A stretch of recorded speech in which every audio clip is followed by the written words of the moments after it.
Hello, welcome back to Zug's Guides on Broadside Gaming.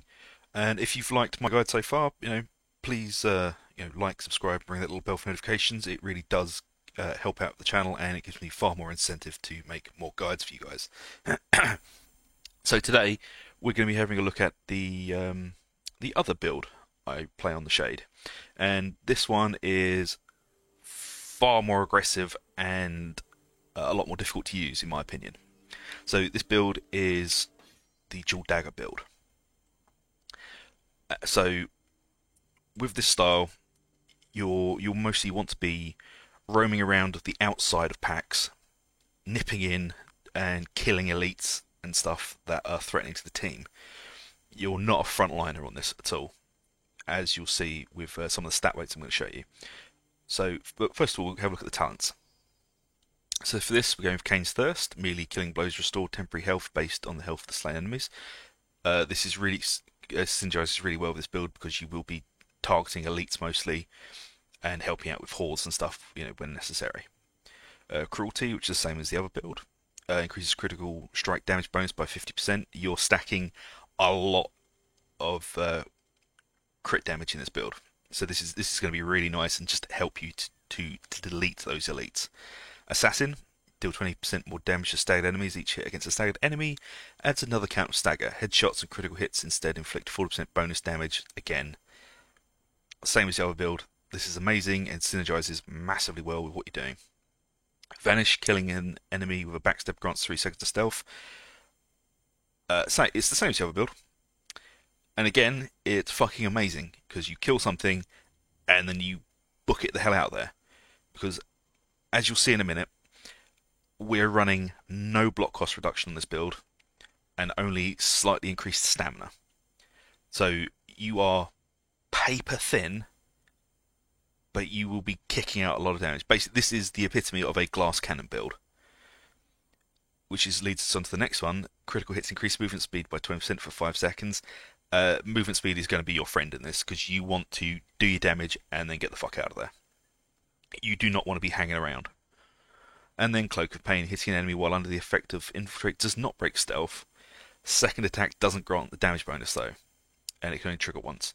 But this is really good for being able to pop off a couple attacks, so killing 2 or 3 elites inside of a pack and then getting out there. So again, this is all the talent build is built towards survivability while doing the most damage. So we'll have a quick look at the equipment. As I said, this is dual daggers, but this can be used with a sword and dagger. But I prefer to run this with dual daggers. So we'll have a look at the dual daggers here. We're running 20% crit power and 5% crit chance with Swift Slaying. And as you can see, very low stamina on this. Very, very, very low. Which is why we're not running block cost reduction, because you've got 2 stam shields. The block cost reduction is not going to do much for you. The Moonfire Bow is pretty much the same across all her other careers. It's the same stat weight, so you can pretty much drop this into any other build, which is Power vs Infantry and Power vs Skaven with Barrage. On the necklace, we're running stamina and health instead of block cost reduction. The stam is very important in this, as I keep saying. It gives you that extra shield to be able to, clutch a block and get the hell out of there.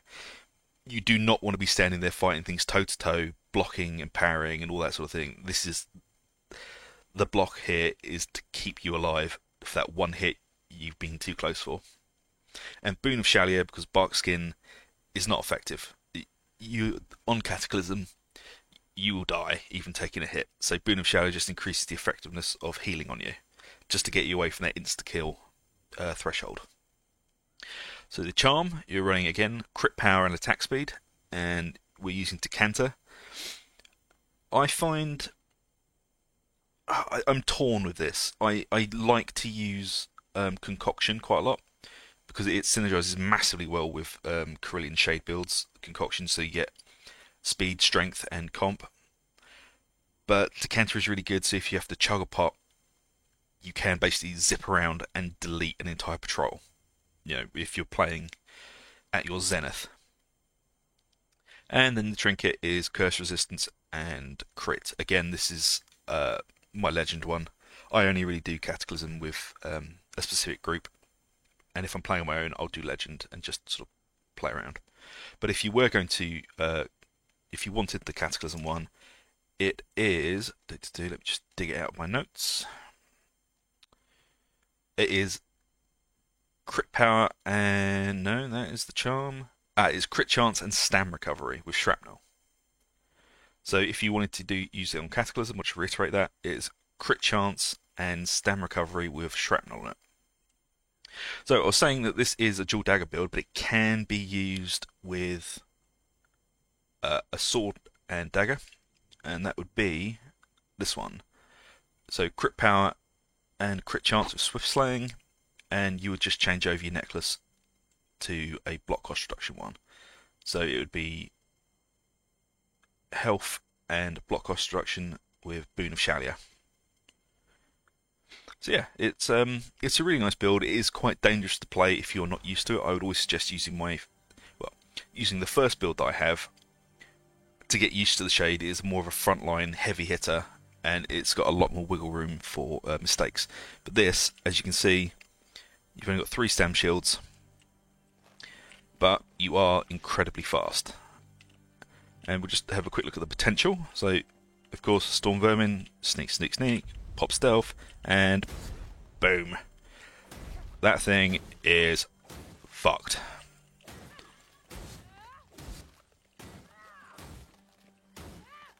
As you can see, quite a lot of backstab damage there. Spring heal down the bottom, so you've got a lot of movement speed to be able to get out. Yeah, you don't want to be moving toe-to-toe with this build. You don't want to be going toe-to-toe with this build, sorry. So, you know, obviously, a pack's coming towards you, you weaken them up with the Moonfire, you throw a few shots in there, aiming mostly for the middle of the pack. You don't want to just pick off things out the front, you want to get the most out of that explosion. Let your team engage, you go around the sides, and start causing havoc in the middle. And then you get out there as quick as you can. This build is amazing for things like Into the Nest, and not as much on Hail Scourge, because Hail Scourge burble spew is a prick and just teleports around. But you can burst bosses on this really easily. You know, especially if you've got a strength pot or something on you, you pop that, pop stealth, and that boss is gone. And monsters as well. This is for deleting anything nasty for your team, but it does take a lot of practice and getting used to, guys.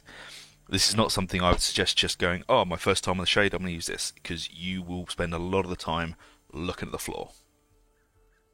But anyway, that is my guide to how I play Dual Dagger Shade. I hope you've all enjoyed it, and please like, subscribe, and ring the little bell for notifications. I will be doing a lot more builds. Thank you all for watching, and I shall see you all next time. See you later.